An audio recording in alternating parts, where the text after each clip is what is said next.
Olá, pessoal, boa noite. Vamos esperar quem chega primeiro. Pessoal, boa noite a mais uma live da quarentena, onde quem está preparado vai acabar sempre sabendo um pouquinho mais para aprender um pouquinho mais sobre essa nossa linda periodontia e estar preparado para quando a gente conseguir, quando a gente estiver liberado de verdade para atender. A periodontia tem uma grande vantagem sobre as demais especialidades porque é uma coisa que todo mundo tem. Todo mundo tem uma necessidade periodontal, não tem o que dizer. Todo mundo precisa de alguma intervenção. E que o conhecimento da periodontia faz com que a gente abra os olhos e consiga ver oportunidades que a gente não está vendo de tratamento. Por exemplo, a grande maioria dos meus alunos acaba falando que quando começa a estudar comigo, muita coisa que passava pelos seus olhos e eles não percebiam, eles começaram a perceber. Ou seja, se refina esse olhar da periodontia.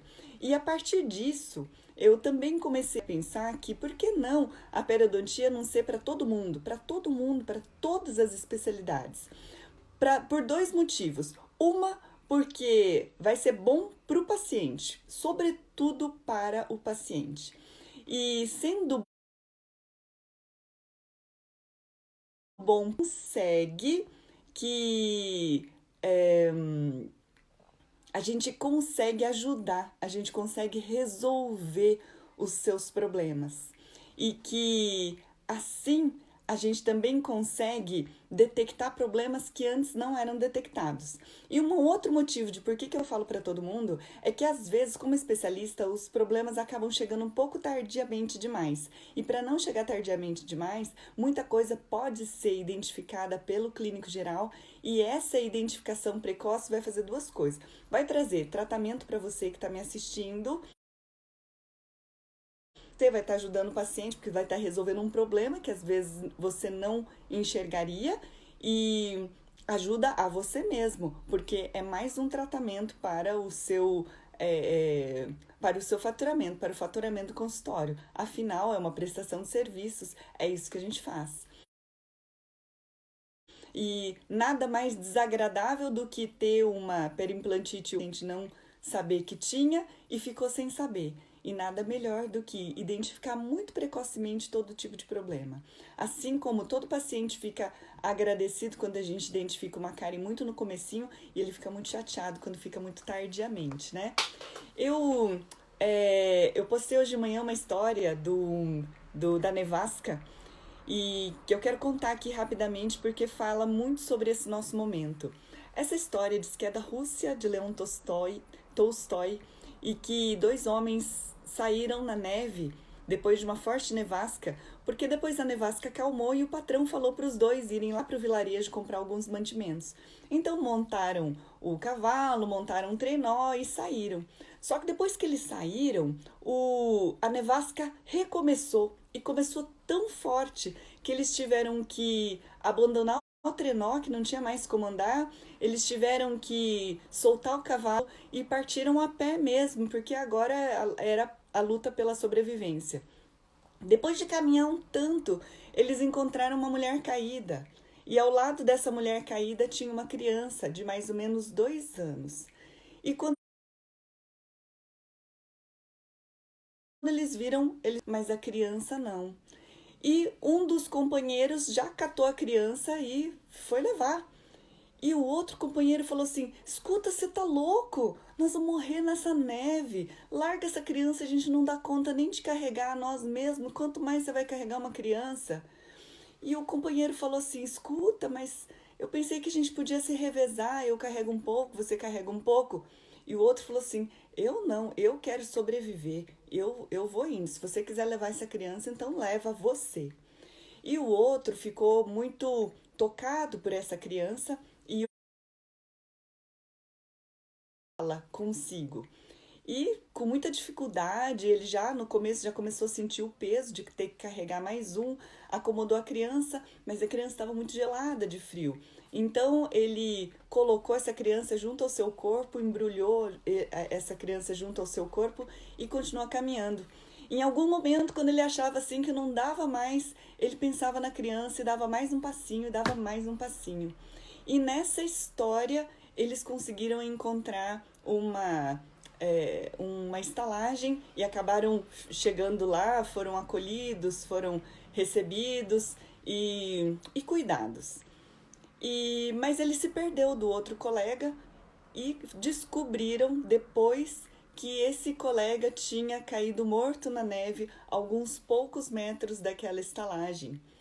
E o médico tinha falado que os dois só tinham sobrevivido porque, como eles estavam junto ao corpo um do outro, eles trocavam calor e nessa troca de calor, os dois sobreviveram.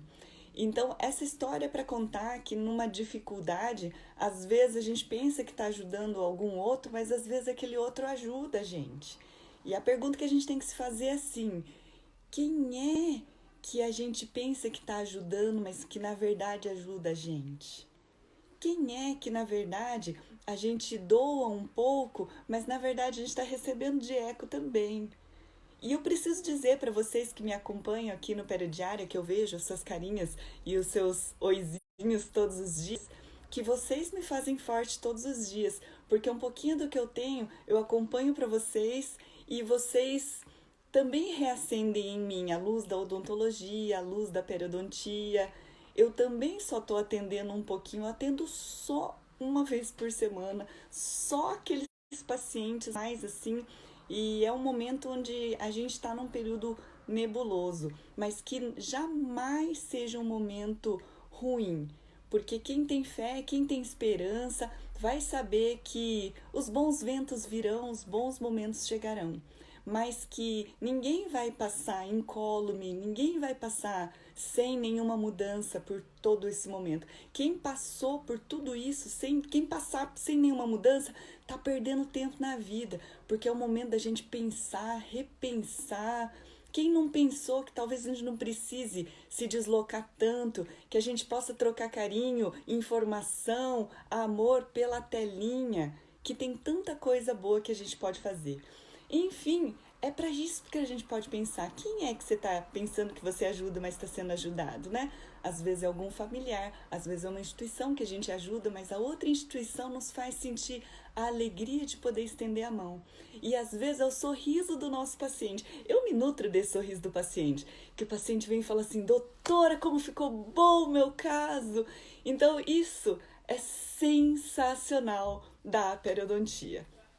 E, enfim, eu também quero passar o recado de que semana que vem começa mais um intensivo periodiária. Ele vai ser novo para quem já assistiu outros intensivos. Eu estou regravando porque eu estou colocando algumas coisas novas à luz da de biossegurança desse nosso momento atual. Então ele vai ser um pouco diferente, mas diferentemente de live, de postagem, de vídeo, é uma sequência de aulas. Então, como uma sequência de aulas, assim, tem um conhecimento de uma aula, depois tem outro, depois tem outro, e isso é uma continuação, diferentemente de posts e aulas ou vídeos soltos, tá? Isso é o mais legal do intensivo. A gente faz a semana inteira lives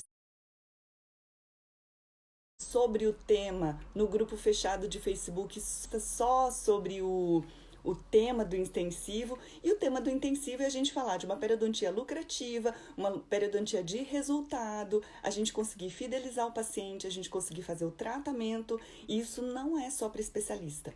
Se você é clínico geral, mas curte pério e quer fazer isso, de ver os olhinhos do paciente brilhar, ai que bom, doutora, ficou muito boa a minha gengiva, é isso, então vem. Tem um intensivo periodiária, vai aprender tudo isso. Ao longo da semana a gente faz um monte de live e resolve um monte de coisa e ao final vou tirando dúvidas. Perguntaram aqui, olha, o Marcelo perguntou, livro e artigo de medicina periodontal. O livro mais atual, só que é para especialista, porque é um livro bem denso, tá? É o livro da Sobrap. O último livro da Sociedade Brasileira de Periodontologia tá sensacional, tá? Que tal não fazer renascer o amor pela pele, que realmente ficou muito esquecida e ela precisa ser lucrativa, tá? Ela não precisa ser gananciosa, mas se ela não for lucrativa, ela não sustenta, não paga as contas do consultório e a gente desiste de fazer.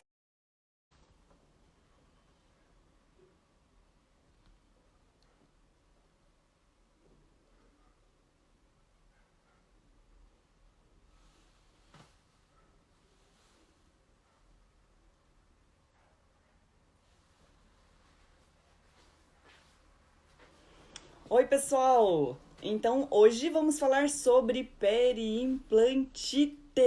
Quem tem dúvidas sobre periimplantite? Quem já viu periimplantite? Quem nunca viu? Quem nunca viu periimplantite pode ter certeza que a periimplantite já te viu. E como ela já te viu, a gente precisa aprender a ver essa periimplantite antes que ela te veja. E mais, a periimplantite ela é bem importante de ser identificada para que a gente consiga, todas as dúvidas, para que a gente consiga ter a nossa bola de cristal para periimplantite. Quem atende bastante paciente, você pode ter certeza que a periimplantite te viu e a gente não viu. E essa é outra oportunidade de tratamento que passa por debaixo do nosso nariz. E a gente acaba deixando de perceber, de acompanhar e deixando de tratar e às vezes deixando de fazer esse diagnóstico precoce muito importante que acaba tendo, né? Enfim, quem tem dúvida de periimplantite pode começar. Eu vou começar a fazer uma visão geral sobre periimplantite, que é a seguinte. A periimplantite é uma inflamação ao redor dos implantes muito parecida com o que acontece no periodonto. Ela é parecida, mas ela não é igual. Por quê? Porque o periimplante ele é diferente do periodonto. Periodonto tem ligamento periodontal e periimplante não tem ligamento periodontal. É uma anquilose, é um pino de titânio colado no tecido ósseo. Como não tem ligamento periodontal, tem uma fonte de vascularização a menos do que o dente. Ou seja, periimplante não tem ligamento, periodonto tem ligamento. Periimplante tem uma fonte de vascularização a menos de periodonto. E o periimplante, ele é mais suscetível, porque ele tem uma fonte de defesa a menos. E é por isso que a periimplantite ela é subdiagnosticada. E muitos casos de periimplantite são deixados de ser vistos e serem acompanhados. E aqui eu quero dizer para todo mundo que não é, talvez que não seja implantodontista ou que não seja periodontista, que esta aula é uma baita de uma oportunidade de abrir os olhos e começar a identificar casos para a gente começar a tratar, tá bom? E isso aumenta o faturamento do consultório de uma forma absurdamente ética que a gente identificar necessidades. Então, prestem atenção. O periimplante faz menos inflamação do que o periodonto, porque o periimplante tem uma vascularização a menos. Então, a gente vai enxergar menos inflamação. Mas, mais ou menos, o curso da doença periimplantite, ela é muito semelhante à periodontite, com algumas diferenças. Periimplantite inflama menos do que o periodonto. Periimplantite avança mais rápido do que a periodontite. E a periimplantite, ela acontece mais ao redor do implante do que ao redor do dente. Por quê? Porque o periimplante tem defesa de menos, tem menos agente de defesa, porque tem menos vascularização. Como é que a gente vai prevenir? Atenção que eu vou dar a dica de como é que vocês vão ter uma bola de cristal para identificar periimplantite. Vocês vão estabelecer que nós vamos tirar uma radiografia anual para todo dente que tenha implante. Ponto final. Isso foi muito debatido, foram 2 dias de debate no encontro da Sociedade Brasileira de Periodontologia. Como é que a gente previne periimplantite, como é que a gente faz, como é que a gente não faz? O parâmetro é vermelhidão visível, o que eu discordo um pouco, tá? Se tiver vermelho, a coisa tá bem feia. Então, mas e perda óssea ao redor do implante. Aí estão perguntando aqui, e o fenômeno da salserização? A salserização é que depois que a gente coloca o implante, a gente começa a ter uma perda óssea em formato de pires, que ela precisa ficar que ela começa a ter um pouquinho de perda óssea.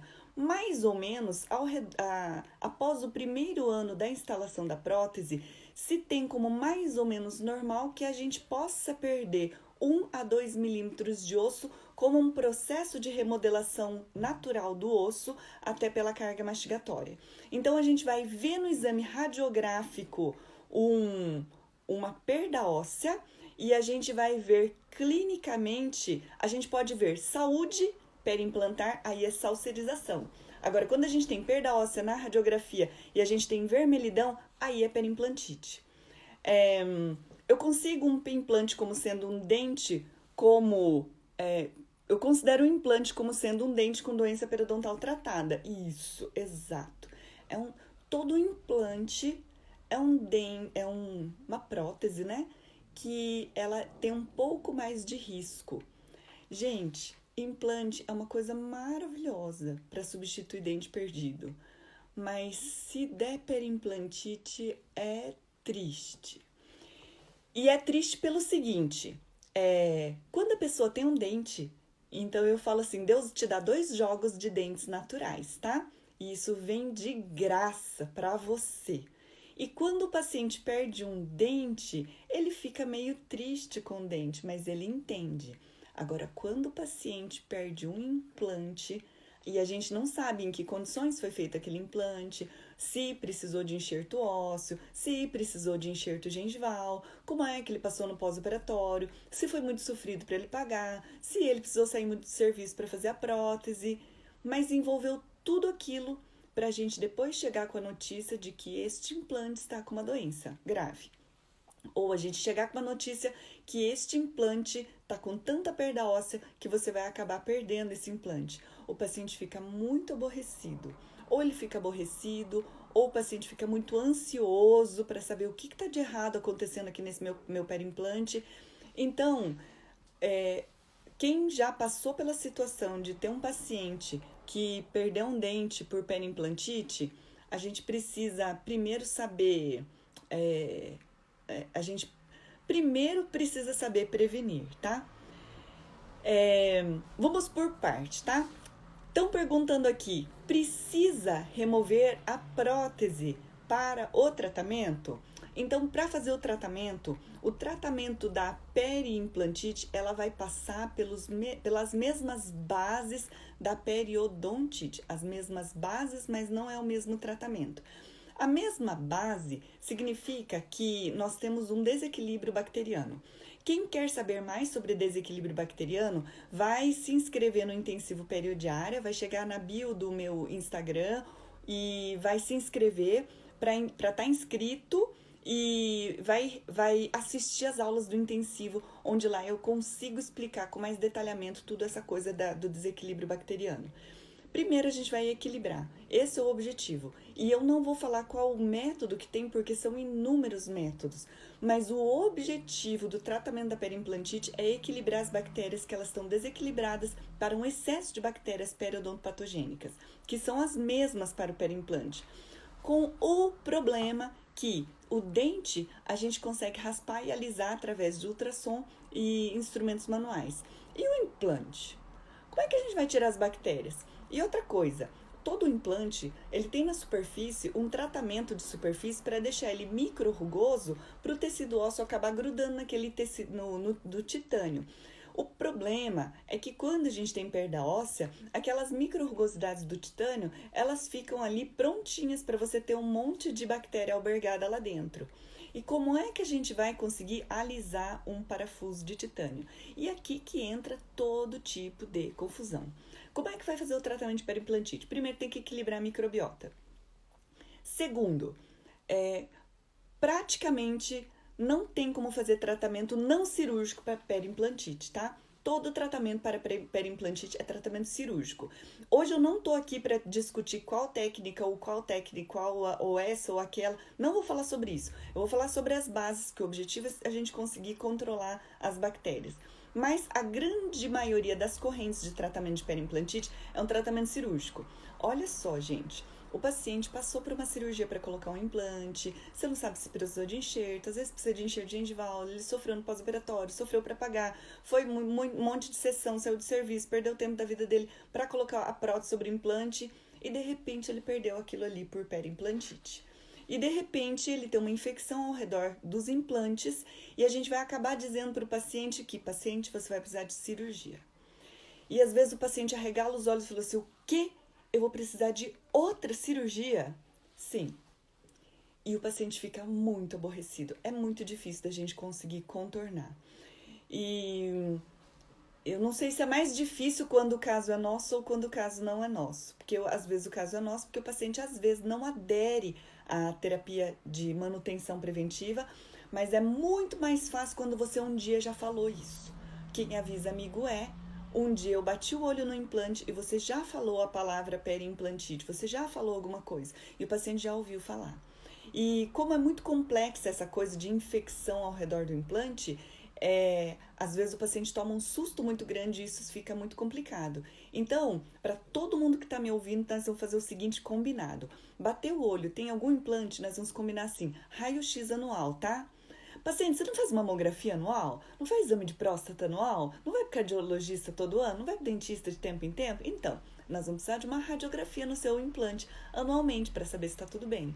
O melhor preditor é a radiografia, porque o sangramento à sondagem não é tão confiável para implante quanto para dente, porque mesmo o implante saudável às vezes também sangra, pela dificuldade, pela diferença que ele é. Então, não é bem só isso. E às vezes a base da prótese é grande, às vezes é um protocolo, às vezes é difícil acesso, às vezes é um protocolo superior. É muito difícil da gente conseguir ter acesso com a sonda periodontal lá dentro, sem desmontar. Então, para ficar simples, pede uma radiografia. Se for implantes múltiplos, para facilitar e diminuir a radiação, uma panorâmica. Hoje, em tempos de Covid, radiografia panorâmica. Quanto menor a manipulação intrabucal, melhor. Panorâmica para avaliação. E a gente pode colocar isso em um protocolo, porque nós precisamos prevenir contra a periimplantite. E isso tem pouco a ver com quem teve doença periodontal ou não, teve doença periimplantar ou não. Radiografia para diagnóstico. Tratamento cirúrgico. O que faz no tratamento cirúrgico? Várias coisas. Pode raspar com cureta? Vai raspar com cureta de Teflon? Eu acompanho pouco os tratamentos para periimplantite, porque eu tenho o meu de escolha, que eu adoro. Mas tem escovinha de titânio, tem cureta de Teflon, tem sonda de plástico, tem sonda de Teflon. E uma coisa que meio que se conversou nessas reuniões é, olha, é o seguinte, tá tudo tão danado quando já tem periimplantite, qual a diferença de você fazer um risquinho naquele titânio que já está todo contaminado por bactéria porque você sondou com uma sonda de aço inoxidável? Qual o efeito de você sondar com uma sonda de aço inoxidável que pode fazer um risco naquele titânio? O titânio está absurdamente contaminado por bactérias bucais, então a diferença é pouca. Então, eu já tive sonda de plástico, aí aparece com implante, você está sondando com sonda de metal, busca lá, abre lá minha sonda de plástico, e abre a sonda, e a sonda é cara. Acabou, tá? Quem quer pegar uma sonda de plástico pode, mas do ponto de vista prático, a diferença de pegar uma sonda de plástico é mínima. É a mesma coisa em relação às sondas de Teflon, tá? A cureta de Teflon. A cureta de Teflon, porque para não riscar o implante implante está mais que danado de contaminação. Então, por esse motivo, não sou adepta desse tipo de tratamento. Tem trabalhos com terapia fotodinâmica para descontaminação. Eu acho ótimo, eu só não acompanho os estudos longitudinais. O problema é a contaminação mecânica das rugosidades da superfície do implante. Portanto, o meu tratamento de escolha é a implantoplastia. Implantoplastia, obviamente, não vou conseguir explicar essa técnica aqui numa live, tá? Mas para quem já for cirurgião vai entender o que eu estou dizendo.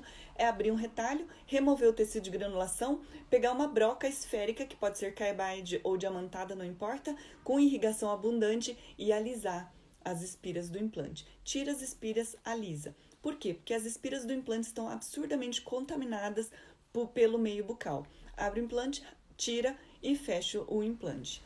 Ai, professora, pode colocar BioOS, pode colocar membrana, pode pôr BioGuide? Pode, mas os estudos para falar que vai ter reosseointegração, se vai ter nova formação óssea, se aquilo é osso mesmo, se aquilo ali está protegendo contra uma nova reinfecção. Esses estudos, eles ainda estão no início e ainda não têm acompanhado tudo isso.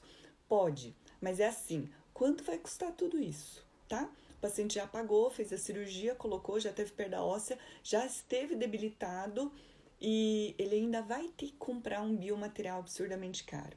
São várias questões complicadas. Então, para dizer que perimplantite é um assunto delicado, ainda mais se o paciente tiver fatores de risco.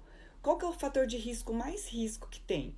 O maior fator de risco para perimplantite é já ter tido doença periodontal na sua vida. Então, por tanto tempo, assim, dava uma taquicardia quando eu ia para congresso de implante, tá? Daí eu vi aquele monte de dente que eu sabia que conseguiria tratar, mas eles foram extraídos sumariamente porque o implante seria um tratamento melhor. Até a Europa, que começou antes nos implantes, começar a ficar de cabelo em pé com as taxas altíssimas de periimplantite. Então, a periimplantite é mais complicado do que a periodontite. Periodontite eu sei tratar, a perimplantite eu sei remediar. Portanto, a coisa mais importante é a gente ter a bola de cristal para a perimplantite, sondar e a gente conseguir radiografar e identificar. Se vai remover a prótese parafusada ou não, isso é critério da pessoa, mas que fica mais fácil o tratamento na remoção Para implante, até quantos milímetros a profundidade de sondagem é considerada normal? Você vai cair de costa como eu quase caí, tá? Até 5 milímetros com sangramento a sondagem é considerado normal para um perimplante, desde que não esteja com uma perda óssea absurda. Porque mais ou menos um epitélio juncional longo e um sulco mais profundo é considerado normal no perimplante. Só para dizer que o que é normal, o que não é normal para implante é muito nebuloso ainda, mas por isso que profundidade de sondagem não é parâmetro diagnóstico. Então, é o aspecto gengival e o exame radiográfico para a gente saber. O que causa certo fracasso quando o paciente perdeu o implante? Perda de implante tem várias coisas, tá? Pode ser o osso mais mole, pode ser uma carga oclusal maior, pode ser que o paciente faça uso de alguns medicamentos, por exemplo, bifosfonatos também podem dificultar a osseointegração, pode ser que o paciente tenha um nível de vitamina D mais baixo, pode ser que o paciente tenha uma baixa hormonal em nível de progesterona e testosterona que diminui a integração, pode ser que na hora da fresagem tenha um superaquecimento e inflamou um pouco mais, pode ser que o paciente já tenha uma atividade inflamatória prévia e isso inflama. E tem gente que perde implante e a gente não sabe por quê. E um dos implantes, por exemplo, chegou um homem de meia idade, mais para jovem, em torno de 50 anos, osso bonito, tudo certo, perdeu 2 implantes. E às vezes tem casos que a gente não sabe. E a hipótese é que o cortisol dele devia estar altíssimo, porque era um homem muito estressado, muito estressado. E o cortisol, ele bloqueia os receptores para testosterona, então não funciona direito e possivelmente a testosterona, que é um hormônio anabólico também para formação óssea, só tô extrapolando aqui que pode ser isso, porque o que podia ser? A única doença que o paciente tinha era ser muito estressado. Então, na literatura mundial, a gente tem em torno de 3% de perda de implantes, né? A perimplantite também acontece mais aos pacientes suscetíveis. A perimplantite só acontece mais frequentemente nos suscetíveis. Então, é assim, o paciente é suscetível à doença periodontal, tem inflamação gengival, tem formação de cálculo, tem história de doença periodontal, aí olho vivíssimo naquilo que ele pode ter tido, né? Qual o melhor, implantar um dente ou uma prótese fixa? Sempre, sempre, sempre o menor número de implantes possíveis. Quanto menos implantes, mais fácil de higienizar. Isso é padrão. Inclusive, é risco para a perimplantite ter implantes muito próximos, porque muito próximo é menos sangue, menos vascularização e maior chance de infecção. Então, menos é mais. Eu retiro de quanto em quanto tempo que eu retiro um protocolo? Eu tiro dependendo da suscetibilidade do paciente. Então, por exemplo, olha, paciente é jovem, higiene boa, limpa bem, não tem suscetibilidade. Eu tiro aquele protocolo, tá limpinho, bonitinho, cor de rosinha. Nossa, retorno anual, ponto final. Mas às vezes eu abro aquela prótese, tá tudo inflamado, tá tudo feio, tá cheio de placa, controle de placa ruim, eu encurto, eu desmonto menos, eu desmonto semestralmente. Agora, quando tá muito ruim, eu organizo menos desmonte e mais raspagens. Aí eu posso colocar assim, uma sessão de manutenção preventiva, onde eu não desmonto a prótese, e não só protocolo, tá? Mas próteses fixas múltiplas. Então vamos pensar numa prótese 2 elementos. Isso nunca foi falado que seria interessante desmontar. Mas se vocês começarem a desmontar, vocês não têm noção de quanto de sujeira tem embaixo. E assim, não é nem biofilme, é sujeira mesmo, tá? Porque são as micro desadaptações que a gente não enxerga e só enxerga com o tempo. Cureta de titânio é a mesma coisa, não funciona, muito grande, como é que vai? Quando não tem espira exposta, pode usar ultrassom? Pode. Depois passa uma tacinha de borracha, pode limpar. O mais importante é limpar. Limpou, tá tudo certo, tá? Não é o risco que o ultrassom vai causar em cima do titânio que vai colocar tudo a perder. É um muito mais, é conseguir mudar a ecologia bucal, né? O implante que sofre reabsorção óssea é isso, é um implante que tem periimplantite, mas se for perda óssea sem inflamação, aí investiga, porque aí pode ser problema de tireoide, pode ser osteoporose, osteopenia, pode ser que o paciente não tenha ovário e aí tem uma baixa hormonal significativa, pode ser que o paciente esteja com a vitamina D muito baixa, o paciente tem algum problema sistêmico, tabagista, diabético, para ter osteopenia é muito rápido, porque eles têm fatores que diminuem a osteoprotegenina, que é uma das proteínas que ajudam a proteger o osso. Então pensa assim, a osteoprotegenina. E se isso acontecer no dente 11, eu quero chorar também, tá? Tem perda óssea, bem difícil, tá? Uso Bluen, adoro Bluen.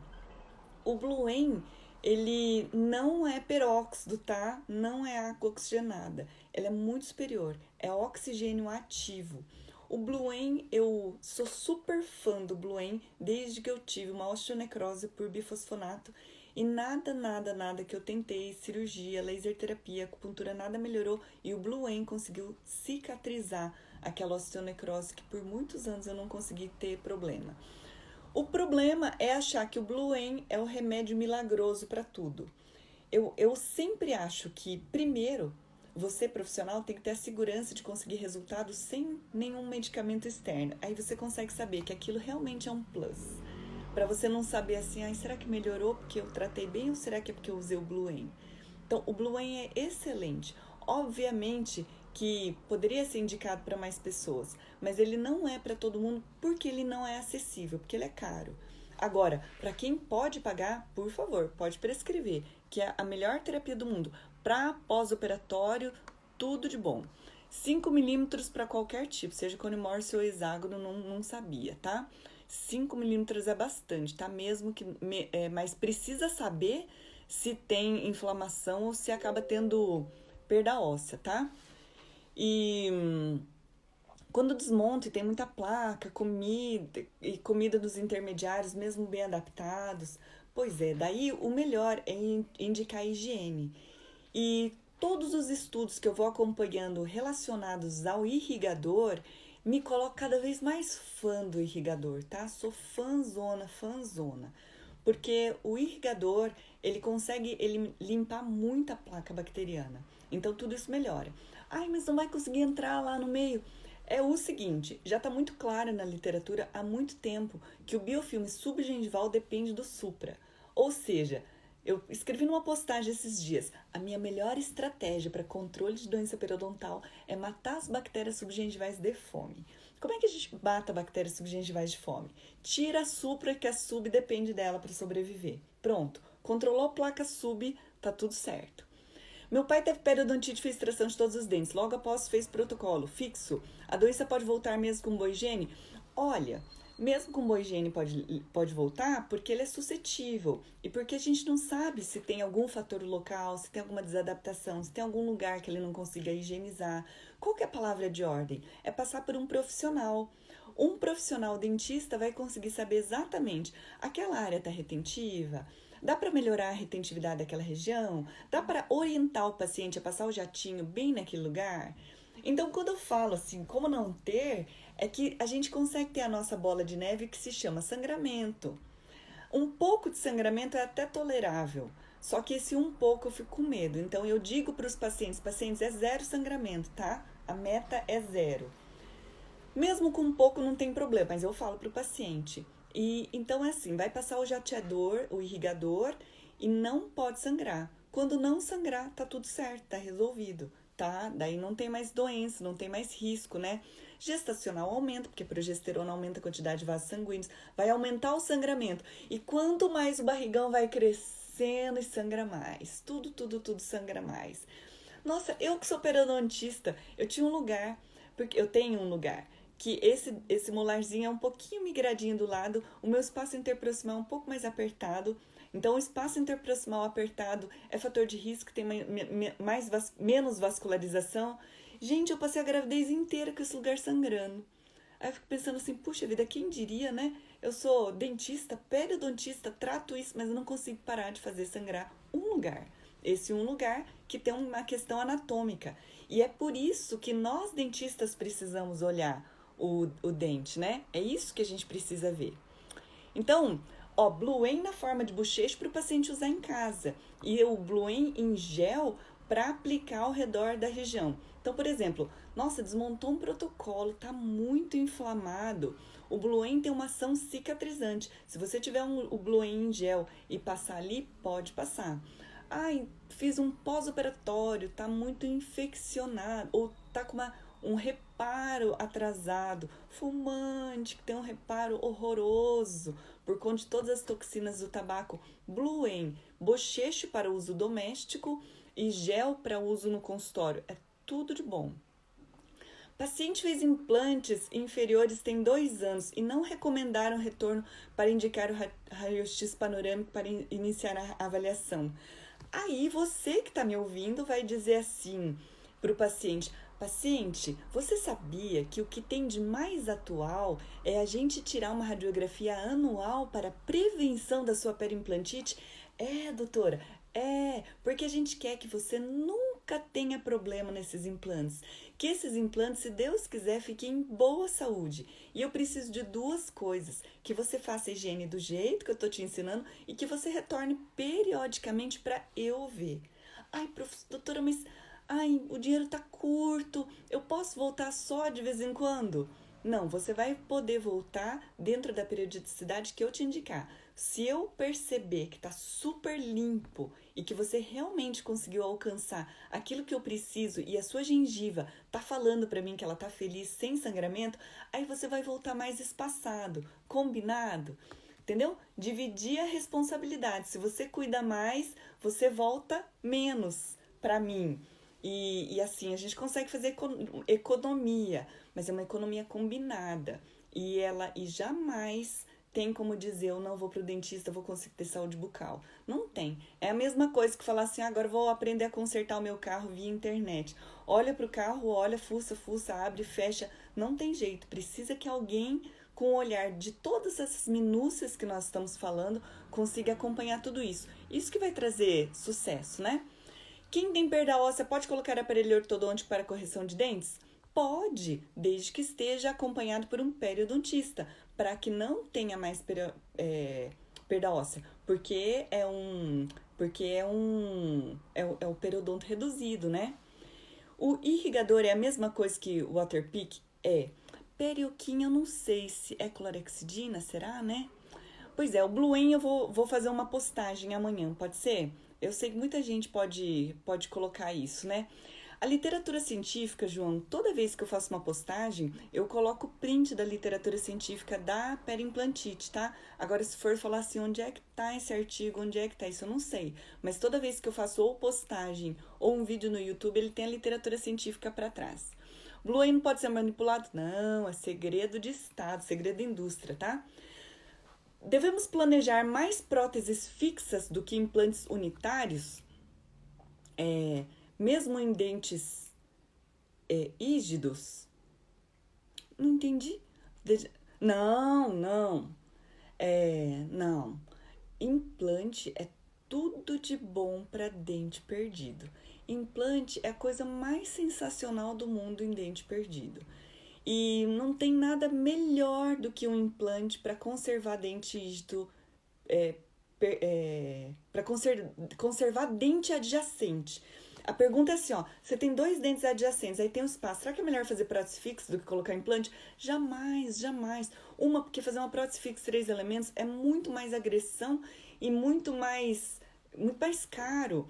O implante é tudo de bom, é natural. O ruim é o implante que não está mantido, né? O implante que não está cuidado. E o cuidado da perimplantite, eu tô falando assim, é para todo clínico fazer. Como é que você vai fazer? Radiografia anual. Pergunta, tá higienizando? Tá usando escova interdental? A prótese é múltipla? Tá usando fator irrigador? E para quem faz prótese sobre implante que está me ouvindo, a prótese cimentada, se puder ser substituída pela parafusada, o excesso de cimento é um fator de risco. Eu sei que a gente cuida, mas existem situações onde a gente não consegue prevenir o extravasamento, extravasa um pouquinho e ali vira uma periimplantite.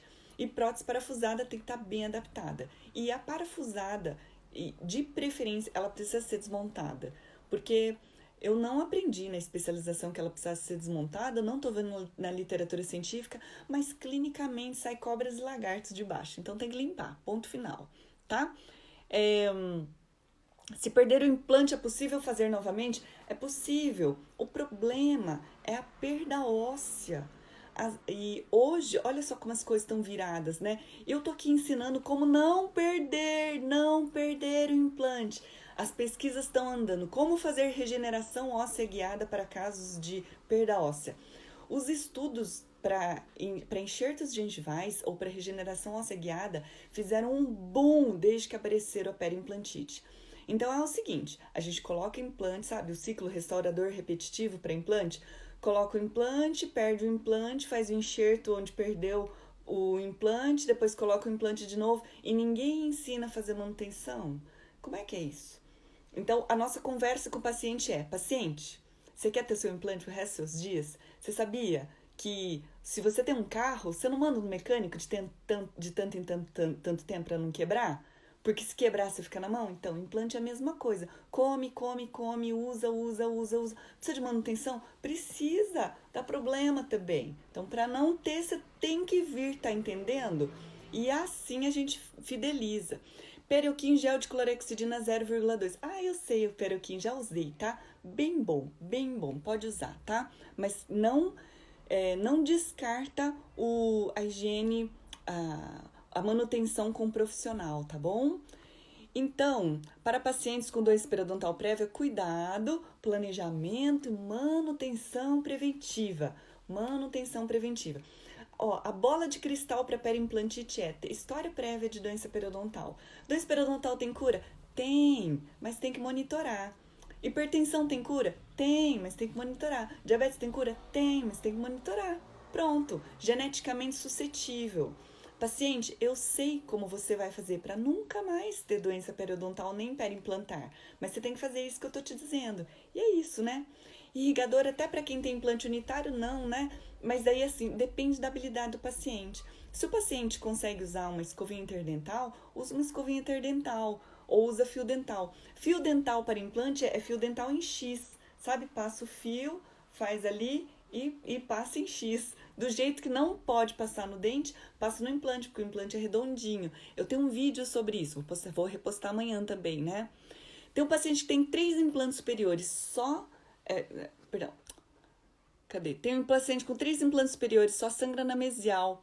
Então, só sangra na mesial porque ali deve ter uma proximidade com o dente, ali pode prescrever perioxidin e vai sempre acompanhando, sempre monitorando. Ali tem uma causa local ali mesmo, né? Faça o enxerto para ganho de gengiva inserida em implante com 5 anos de uso, o paciente voltou liberando pus na gengiva. Pus na gengiva já é um sinal de periimplantite. Então, ter gengiva inserida diminui a chance da mucosa ficar puxando. Se a causa da supuração é a movimentação ou a instabilidade da gengiva inserida. Se tem espira exposta, tem que fazer uma plastia daquelas espiras para a gente conseguir manter. E a manutenção preventiva é como a raspagem, é equilibrar a microbiota, né? Retração gengival em um dente. Nossa, tem mil coisas para dar retração gengival, desde bruxismo. Geralmente, quando é um só, é parafunção, tá? Aí tem parafunção, acaba ficando mais complicado. Falamos que tem cura ou controle, porque senão o paciente abusa. Fala que tem controle, pronto. Tá controlado desde que venha. E daí, desde que venha, está tudo bem. E mais, eu adoro ensinar o paciente quais são os parâmetros. Paciente, qual que é o parâmetro? Você vai passar a escovinha que eu te ensinei e tem que ter 0 sangramento e 0 cheirinho ruim. É cheiro neutro e 0 sangramento. E você vai passar a língua entre o dente e a gengiva, todos os dentes, e o dente tem que estar liso. O dente ficou áspero, cheio de coisinha lá, de aspereza, volta que tá na hora. Então, você quer economizar no dentista, quer não ter problema, você vai passar a escovinha e tem que ficar limpo, sem sangramento. Não pode nunca passar escova interdental para não ter sangramento. Não tem que passar escova e não ter sangramento. E não pode ter aspereza no dente. Ponto. 2 critérios ensino para ele e aí assim tá controlado. Tá tudo bem. E conta a história do matagal. Quem quer ouvir a história do matagal, semana que vem tem intensivo periodiário pra gente conseguir controlar, tá? Então, vitaminas que interferem diretamente na periimplantite não tem nada de significante, não tem nada científico. Mas esse é um capítulo à parte da história, se for a gente falar sobre os nutracêuticos relacionados com a diminuição da inflamação. Isso tem. Então, ele começa a entrar num nível abaixo, que não é específico. Então, assim, não tem uma vitamina para a periimplantite, mas existem muitos complexos vitamínicos e nutracêuticos para diminuir a inflamação geral. Isso tem, né? A live vai ficar gravada e já vou encerrando antes que ela caia. Elas ficam todas no YouTube também. A melhor escova interdental, as melhores, tá? Eu sou fã da Gum, que tem aquela de borrachinha. Eu sou fã da Tepe, que tem também, chama Easy Pick. É uma borrachinha um pouquinho mais grossa. Vou postar tudo isso pra vocês, né? E depois, para quem tem espaços interdentais maiores, a Tepe tem 1,1 de diâmetro e 1,3 de diâmetro. E a Curaprox tem de 1,5 de diâmetro, para quem já teve perda óssea. É tudo de bom, né? Pessoal, eu penso em organizar uma live de caso clínico, tá? Eu vou organizar isso logo e com isso a gente consegue esclarecer um pouco mais o que a gente vai fazer. Semana que vem começa o intensivo periodiária, então quem não está inscrito, se inscreva. A gente vai abrir de novo o grupo de Facebook para a gente acabar falando sobre outras coisas. E ao final eu abro o curso periodiária para quem desejar algo a mais, que não seja só um monte de postzinho, videozinho. Aí a gente vai conseguir assim, uma coisa realmente profunda e de conhecimento sólido mesmo, para quem quiser participar. Mas o intensivo já dá uma grande melhora para todo mundo, tá bom? Gente, muito obrigada por aquecerem meu coração como a história na Nevasca e vejo vocês amanhã, tá bom? Tchau, grande abraço.